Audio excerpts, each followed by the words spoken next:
Hey everyone, long time no see. Welcome. We're going to be talking about Shulk. Well, actually, we're going to be talking about the Shulk webinar. The last few webinars all easily hit 100 entrants, and I couldn't be more grateful. And I'm looking to continue that momentum with a topic that I'm probably most knowledgeable on, Shulk. So in case you didn't know, I think Shulk has no losing matchups, and I'd love to tell you why and how I think about Shulk to come to that conclusion. The funny thing is, I think Shulk also has a lot of weaknesses, which we will definitely be talking about, and how those weaknesses could be abused. So there's going to be information for those who fight against Shulk as well by understanding more about what Shulk's weaknesses are. We'll be talking about art management, core mix-ups, positioning and spacing, air game versus ground game, which is a huge one for Shulk players, dial storage, and the overall idea of combining fundamental based play and Shulk based play. Because again, Shulk has so much depth to him that a lot of Shulks tend to focus too much on Shulk things, or they decide that, hey, I'm focusing too much on Shulk things, and they'll focus too much on the fundamental aspects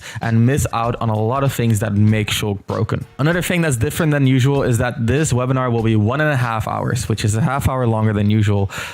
If you've been to a previous webinar, you know that I usually go over time a little bit. This time I decided to schedule plenty of time so that I can nerd out about everything there is to say about Shulk. So I hope to see you there. Details are in the link down below. Oh, and one final thing, if you do attend the webinar, at the end of the webinar, I will give everyone an opportunity to purchase access to my matchup notes. Some of these matchup notes are very in-depth. Some of them are just stray little bits of advices, and some of them are somewhere in between. Most of them are somewhere in between. So yeah, in case you're interested, let me know at the webinar, and I will see you guys then. All right, stay smart.